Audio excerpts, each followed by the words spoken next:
प्रथम शिव शिष्य, इस कालखंड के प्रथम शिव शिष्य दीदी राजमणि नीलम माँ के चरणों में मेरा प्रणाम है, मेरा प्रणाम स्वीकार है। आप सभी को मेरा प्रणाम है, मेरा प्रणाम आप स्वीकार कीजिए।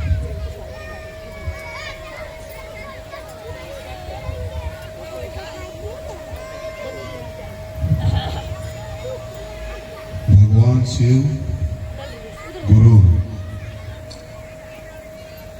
जैसे ही वह ईश्वर होंगे तो गुरु भी होंगे ही होंगे। साहब श्री हरेंद्रानंद जी का यह संदेश जन जन के लिए। आइए भगवान शिव को अपना गुरु बनाएं। यह शिव की विशेषता एक पूर्णतः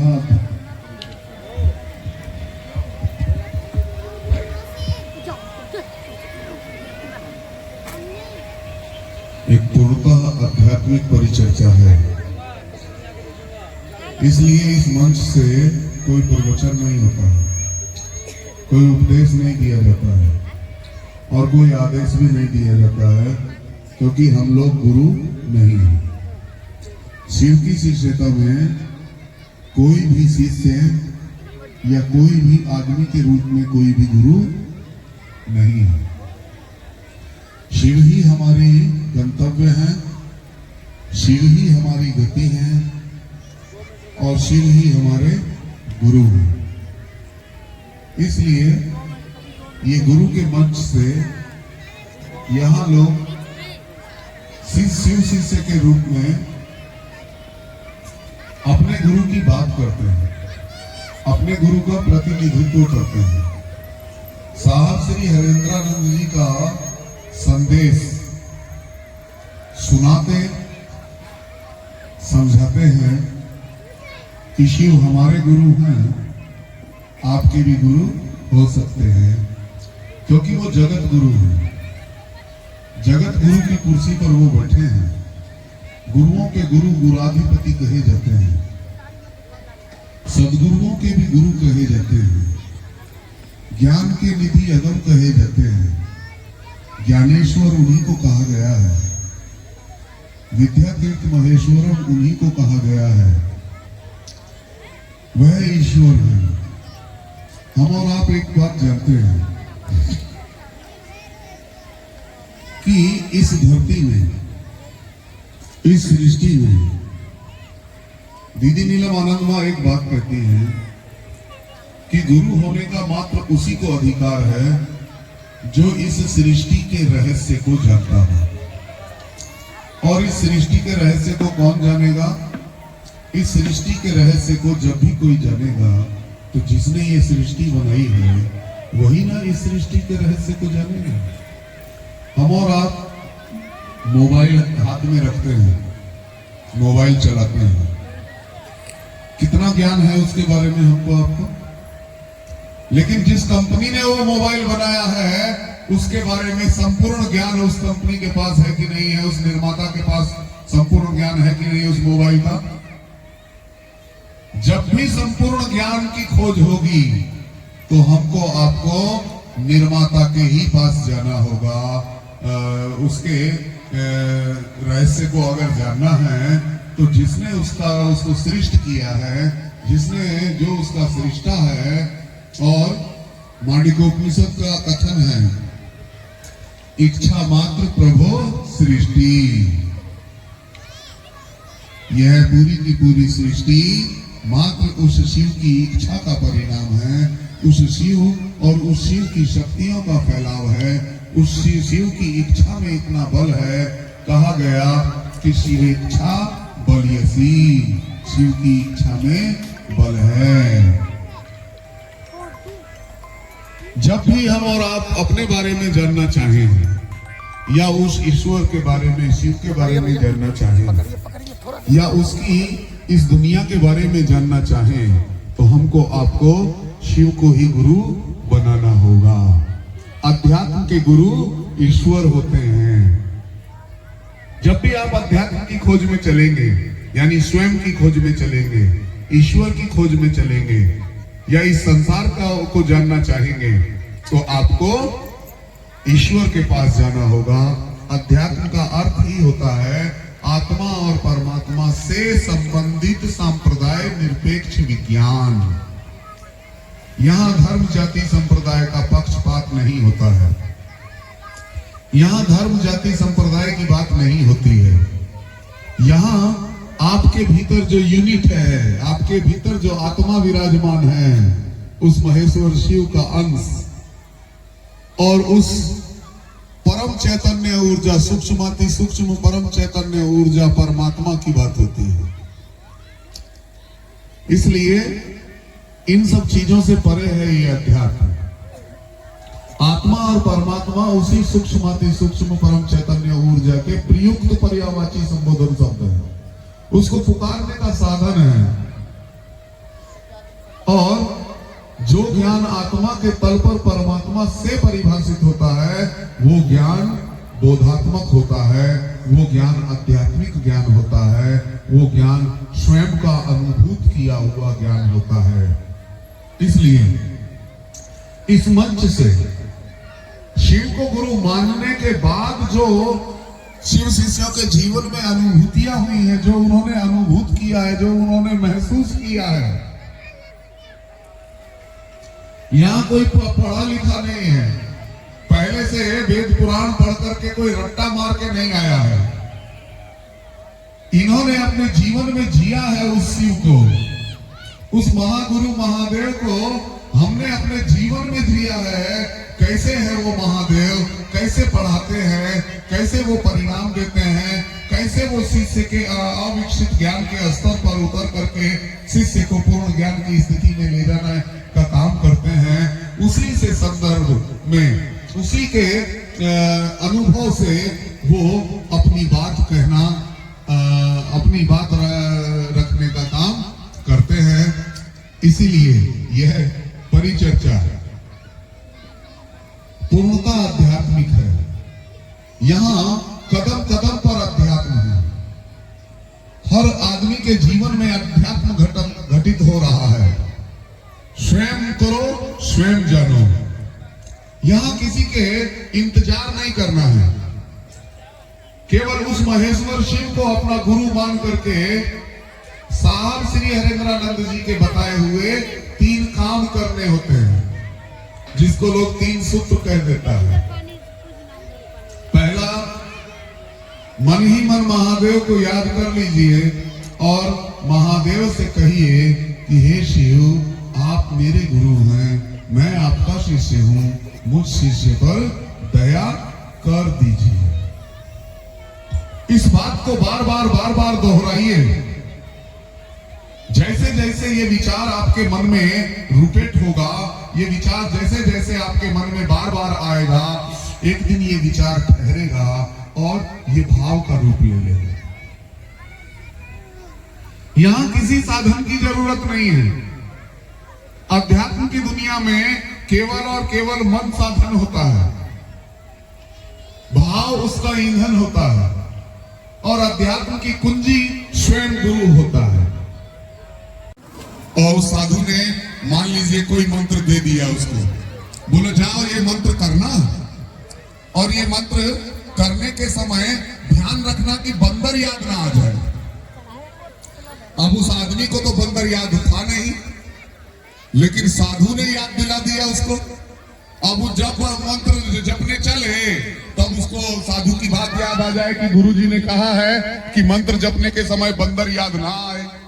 अब बंदर तो याद आ गया। अब वो बेचारा ना जीवन भर बंदर को भूला, ना वो मंत्र जप पाया, ना वो उसका गुरु हो पाया, ना वो उसका चेला हो पाया। तो शिव शिष्यता में ये सब जरूरी नहीं है। जरूरी है कि आप ये 3 काम करें, शिव का शिष्य बने और दूसरों को शिव का शिष्य बनाएं।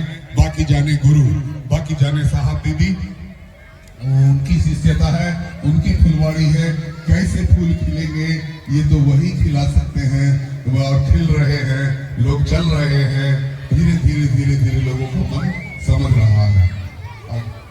के नाम का घोषणा होता है तो जागा जागा महादेव क्यों कहते हैं? ये शब्द दीदी माँ ने कहा था महादेव को, अपने महादेव को। गुरु और शिष्य की परंपरा में गुरु को जगाने की परंपरा रही है। गुरु गोरखनाथ ने भी अपने गुरु को जगाया था। जाग मछेंद्र गोरख आया, अगम निगम का हेला जी, कैसी नींद तुम सोए हो गुरुवर, आप गुरु हम चेला जी। मेरे लिए जागिए,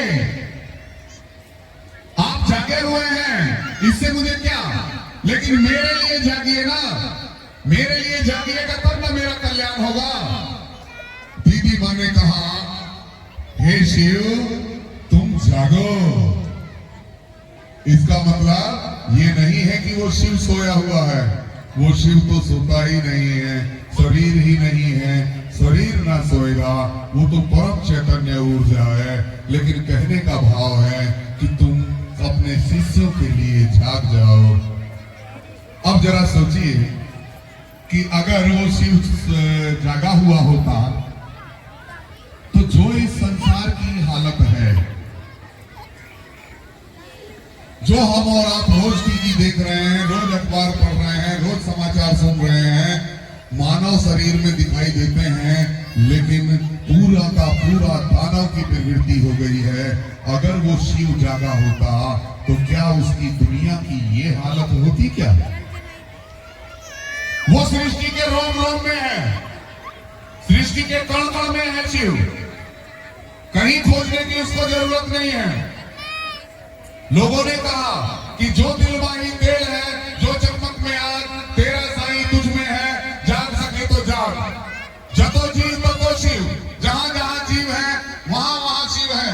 लोगों ने कहा कि भटक रहे हो दर भटक, जिसकी तलाश में होती अगर आग तो देख लेते पास में, वो सर्वत्र जर्रे जर्रे में समाया है, लेकिन मिली है जिसे गुरु की नजर, उसे ही नजर आया है। उसे देखने के लिए, उसे समझने के लिए तो गुरु के पास जाना होगा ना। और गुरु जागेगा जब अपने चेला के लिए, तब ना चेला का कल्याण होगा। वो जागा है, उससे क्या।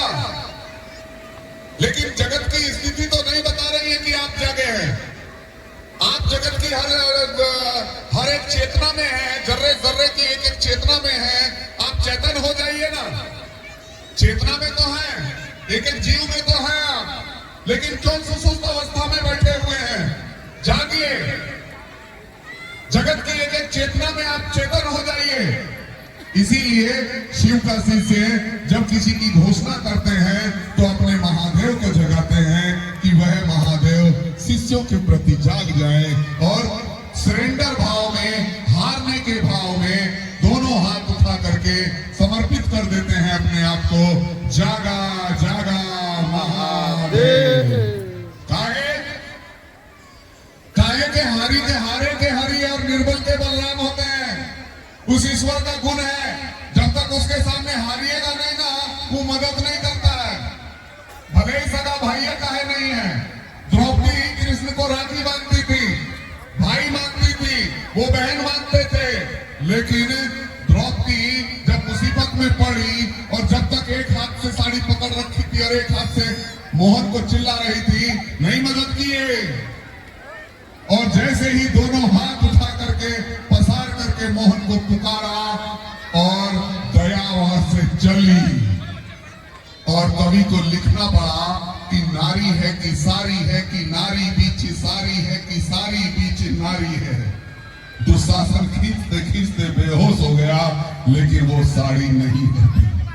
नहीं तो समर्पित भाव में हम लोग जागा जागा महादेव का नारा लगाते हैं, उद्घोष करते हैं। नारा नहीं बोला जा सकता, इसको उद्घोष करते हैं ताकि वह महादेव अपने शिष्यों के प्रति जाग जाए।